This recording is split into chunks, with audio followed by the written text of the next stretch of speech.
Welcome to God with George Ortega and Joshua Bond. This is episode number 25. I'm recording it on Sunday, November 22nd at 3:31 p.m. Eastern Time.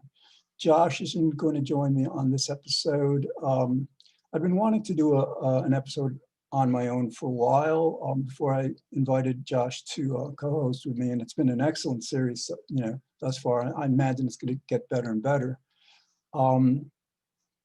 I was curious to see, how it would feel to just spend half an hour talking, entirely about God, or as much about God as possible. So what happened was on Friday afternoon, this past Friday, my oldest brother, Willie, died. He was about 68, 70. And he was in a palliative care home in Massachusetts, in Worcester, and I hadn't seen him for a while. We hadn't spoken for a while. Had this rare neurological disease called CADASIL that's similar to Alzheimer's. And I thought I'd devote this episode to this process that we all lose people when we die, and we who are religious associate what's happening with God, and I kind of want to explore that. I'm not gonna get into my personal feelings so much. I haven't yet perhaps processed it's been on my mind since Friday, pretty much every moment of the day. But yeah, I sense that, what the grieving process has not, I guess I'm in the state like, whether it's denial or avoidance, whatever, because it's a difficult experience, a painful experience. But all right, so let's connect this with God. So one of the first things this show is about all right, God, who is God? Who are we in relation to God?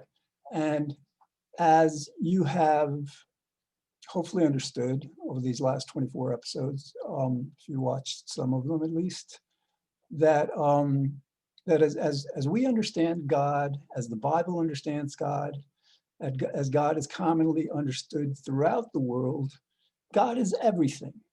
Okay, God is everything. God, in the beginning, God created the heavens and earth. That's how the Bible begins. And so naturally, a lot of this is you don't require a prophet or a person to understand the nature of God. If you accept the definition of God as presented in the Bible. For example, all we have to do is know one thing about God, that God is the creator, that God created everything. And from that fact, that understanding, we can derive everything.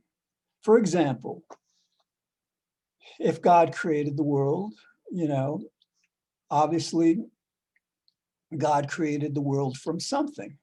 Now, if God apparently was the only being, entity from which to create this world, and by this world, I think I'm referring to the 13.8 billion year old known observable universe that we understand through science. I mean, for all we know, there could have been a gazillion previous universes before this one, and once this one ends in however many billions of years, there could be a gazillion others after this. But for this framework, we're saying that God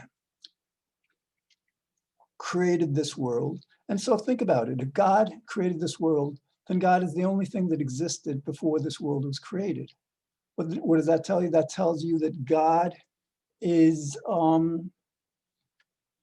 everything. God, in other words, the only thing God could have created the world from is God. So that means we're all a part of God, And so relative to my brother's passing, I was asking God, all right, so where is he?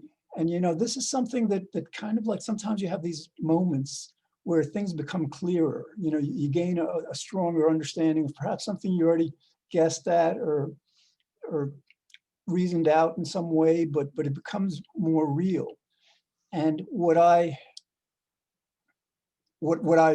determined, I mean, it gets involved and gets into a lot of other things. Like, for example, I think we should go through this. For example, one of the things that we've been saying on the series is that, all right, God is the creator, God is everything. If God is the creator and God is everything, obviously God is omnipotent. God is all powerful. What God says goes, because that's logical. If you, again, we've done episodes on this. Just check out the episodes 3 through 7, where we basically demonstrate that God is not just a belief or just a hope or just a faith. God is an actual reality, logically, that can be logically proven. So the idea is that, we're a part of God. We're human beings. My brother was a part of God. I'm a part of God. We're all a part of God. We're just not the part of God that decides anything. So like our consciousness, everything that I'm saying to you right now is God putting the thoughts into my mind. So what I'm trying to say is our consciousness really is God's consciousness. And relating this to my brother, so the question, well, where is he?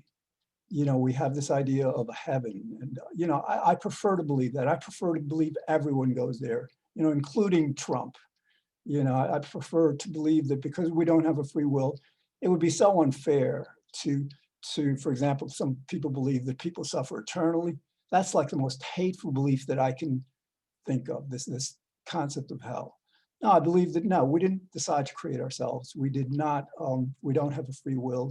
What we do, think, say, feel is not up to us. So again, it would be just unfair to punish us after this. So, all right, so my belief is, yes, we're with God, but then the question is deeper than that. In other words, like, well, what is our form, our nature within God? And again, this is like extremely speculative in a certain sense. In a certain other sense, it's kind of logical, it kind of makes sense. The idea is this consciousness that I have, that you have as you're watching this and listening to this, and the thoughts that are going through your mind, again, the thoughts that go through all of our minds are coming from God. So that means that really, God is not only because God is everything, the creator, God is really the only being in the universe, And so then from that, God's consciousness is really the only consciousness in the universe. Okay, so so this is kind of like God's dream. This is God's reality. We're a part of it. Again, in the characters in our dreams. I mean, like, I think, when we dream, whether it's us or, well, I don't know, it gets a little complicated if it's us, but whatever. It's the characters in our dreams, that I don't think they have a free will to decide what to do, right? It's all happening because we're making it happen, parts of our mind and all.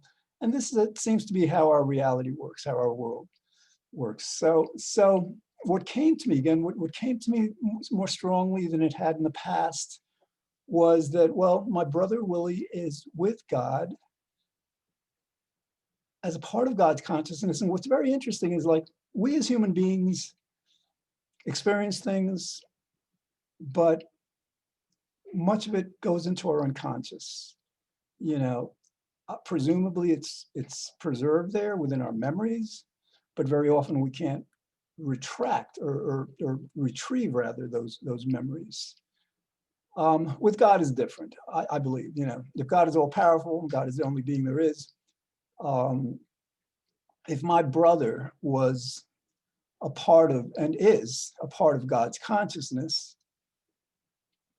he was a part of God's consciousness when he was alive on this planet and this earth, and he's still a part of God's consciousness, in wherever he is. And I guess, like, not in this earth, but again, so like the idea is, like, we human beings forget things. We can't call things to mind that have happened. But with God, it's like a computer that doesn't forget everything, that stores all of the data. So like every, my brother again is like this consciousness that's really God. He's reflecting God, as we all do. And everything that he is, that he was, he continues to be in God's consciousness. And of course, this applies to everyone, to every animal, to every, non-human animal, every being that has sentience, that has a consciousness. And that's pretty amazing. So like, yeah, I mean, there's much more to try to understand. For example, like, my parents died 20 years ago. And so is my brother associating with them? Are they associating with their parents and their siblings, people who had died? It seems we can only speculate on things like that at this point. Considering how amazing this world has become with technology, computers, and everything, I cannot say categorically that we can never know. For example, I envision a time where, let's say, a person's been dead for 5 years. Through cryonics, the person has been frozen, so the body doesn't decompose, and the person is brought back to life. And perhaps through that testimony, we can learn more about, the nature of our existence, after we die. And also, this invites the exploration of where, I mean, like, God is eternal, but are we equally eternal? Did we always exist within the mind of God? And reason says yes. And I'll tell you why. Because in addition to being the creator and everything and all powerful, God must, by logic, be all knowing. If God is all there is and there is knowledge, not only does God know everything, God is knowledge, because again, God is everything. So that means that, for example, we're living here today, again, on Sunday, November 22nd, 2020, and a billion years ago, God knew everything that we would be doing, today. So we existed in God's mind, God's consciousness, a billion years ago, a trillion years ago, a gazillion years ago. So from that standpoint, you can see how, according to logic, reason, we are as eternal as God. My brother is as eternal. My brother has always existed, will always exist.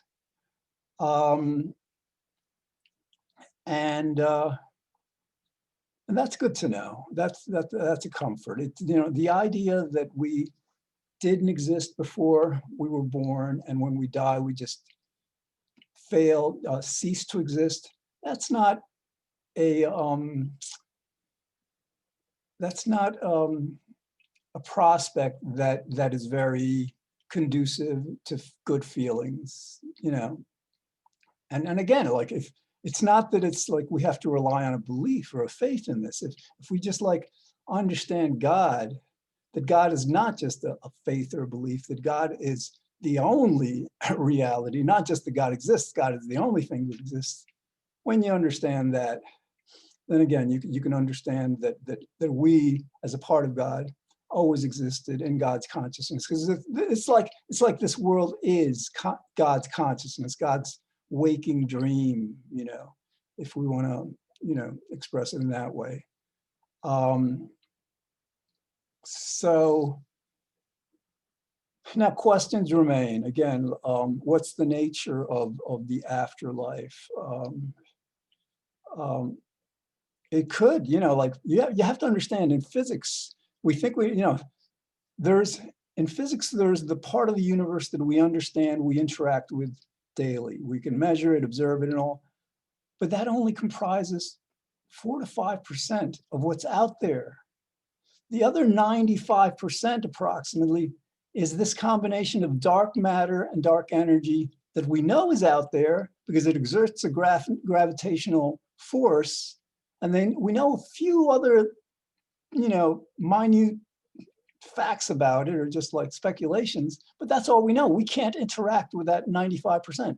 So it turns out that this reality we think is the only reality is only 5% of what the totality of at least this universe, this known universe, is about.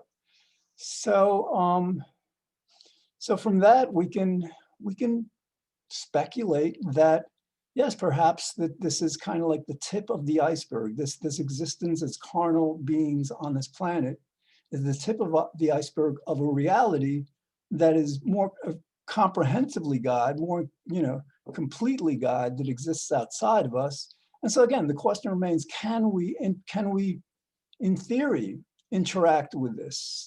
Is this dark matter, dark energy something that we will never be able to interact with, or do we just not have the technology, perhaps the spiritual evolution, to be able to do that? Now, we do have testimony from people who claim they have communicated with the dead, and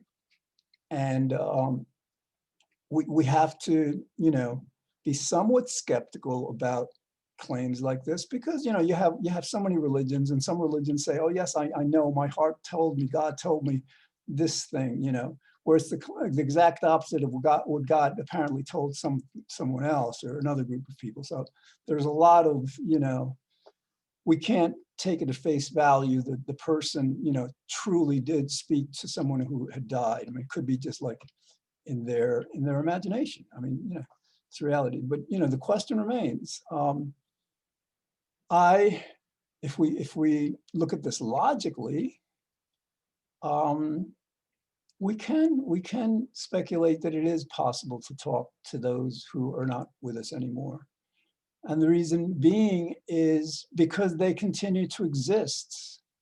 They're just not physically here on this planet. Every part of them, every thought they've ever had, their mind, their entire mind continues to exist within the mind of God. Again, just like we have nothing that we think, feel, say, and do on this planet is ever up to us, because we're just reflecting God's consciousness. It seems plausible that that's what happens when we die. We continue to exist, but we continue to not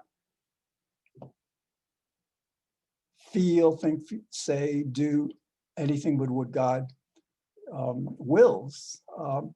So from that perspective, for example, let's say you want to talk with someone who has died, and you say, just like you talk with God, God, you can't see God. I mean, you look around, God is everywhere, actually. You want to think about it that way, but you're conversing with God. It's not like you're hearing a voice back. Some people claim to hear God's voice.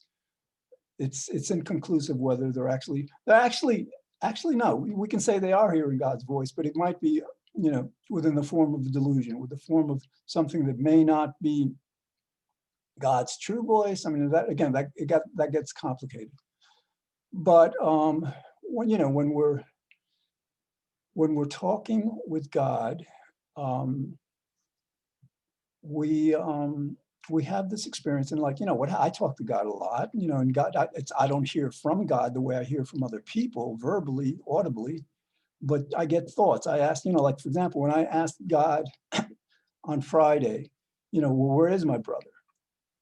And God kind of informed me, well, this what all that I just told you, that, well, because my brother existed and continues to exist within God's consciousness, and God never forgets anything. My brother is fully who he was on this planet, wherever he is, as part of God's consciousness. So that's that was my talking to God and God talking back to me. So again, if I were to, and I talked to my brother, yesterday and the day before a bit. It's a little more difficult for me to do that because, again, like with God, I've thought, I guess, about God a lot more, just in terms of God being everything and our creator and all. And but I guess what I'm trying to say is like it does seem to follow logic that if we can talk to God as everything and receive answers, they may not be the answers we want often, then presumably we can talk to people who have died, and it's really as real a conversation as any, as it is when we're talking with God, and as it is when we're talking with a person here on the planet. And the reason I say that is because, again, if we are just manifesting God's consciousness as if God created this movie or this novel that we're just playing characters, roles in, then then yes, our reality when we talk to God or our family or friends, people who've died, it's the same reality. Now, I think you have to say, like, a lot of times, well, yeah, a lot of times, we will ask God something or we'll ask a person something, and what they say to us may not be accurate. For example, like God had us for however many thousands of years believing that the earth is flat, that sun revolved around us, that we didn't have that we had a free will. I mean, most of us still believe that, actually. But yeah, so like, in other words, like if you talk to somebody who's died and they tell you something that may not seem accurate, it may not be, because, like, we make mistakes. God gives us mistaken notions within this incarnation. It seems to stand to reason God continues to do that when we are dead, when we're on the other side. All right, so like, about 6 minutes left. I want to, like, so like, what's very cool is, like, when you think about God being everything and eternal, that's mind blowing. I mean, that's like, eternity just never ends. I mean, it just never started, it never ends. That's like, that's the most mind blowing reality that I can conceive of. I mean, perhaps another one is like that the universe, reality, God is infinite. I mean, like, there's a gazillion, there's like, what, 3 trillion galaxies they've discovered. They used to think there were only 300 billion. So now we're up to 2-3 trillion that they've observed. And each of these galaxies has 300 billion stars. I mean, this is like, this is like beyond immense. So like, yeah. So the idea is like, yes, that God, my brother, we all, will continue to exist eternally, within this infinity that we're, conceivably we're just a tiny, tiny little speck within, this consciousness we all have. Now, again, we're all every much a part of God, as, for example, every molecule in the Atlantic Ocean is part of the Atlantic Ocean. You can't separate them. But anyway, so yeah, I actually do believe, I do, even though I remain scientifically skeptical to a certain extent, I tend to lean toward believing that people really have had real experiences communicating with people who have died, that they're not just real in the sense that I'm saying that, that God is everything, so obviously they're real, but they're real in the sense that that we generally, that they are, that my brother, the people who have died, exists, as they are, I guess. I mean, and then we can't talk to them again. Like, there's so many questions that, and so we're going to do a lot more episodes on this eventually. I mean, the covering God is like a very expansive topic. I mean, you can't get more expansive. So like, and we've just begun. This is only episode 25. So we're going to get into this. And, a lot of this is like, we're not presenting things that we know solidly, always have known. This is an exploration. Every time we do an episode, we're learning more and more. So imagine by the 600th episode, we're going to know a lot, if we're doing it. Hopefully we'll. So, so what else? Yeah, like, in terms of communicating with people who have died, I do believe that the communications have been genuine, and that people have been, like, told things that have been very helpful. People have been presentient, have known things that have been told to them through people who have deceased, again, reflecting God's consciousness, God's mind. So, and that's good to know, because that, back 200-300 years ago, people would, let's say, moved from Europe to America, and it's almost as if they died, because it's not like they had the internet or phones, or, I mean, the mail service, you sent a letter and maybe got there 6 months later or a year later, who knows?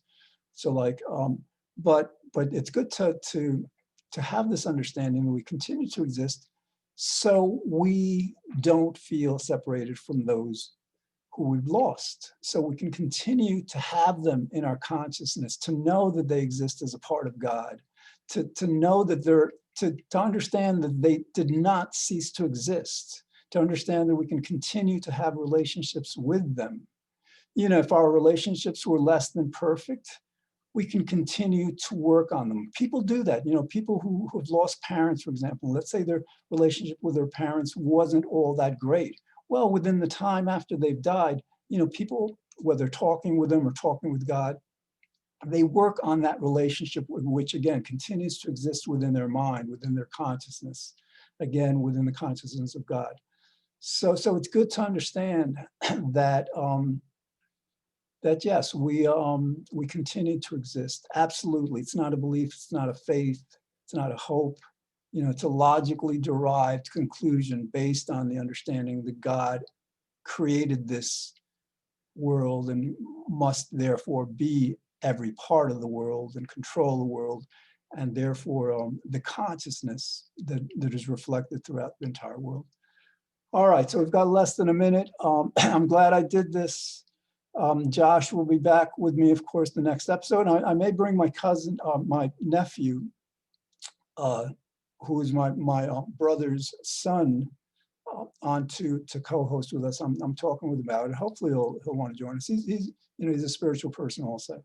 So, all right, I hope you're having a good Sunday, and I hope this has helped you to understand who we are as human beings in relation to God, and this idea of, like, what the experience of God, of dying, is about, whether we exist after we die and all. All right, thanks for watching, and I'll see you again soon. Thanks.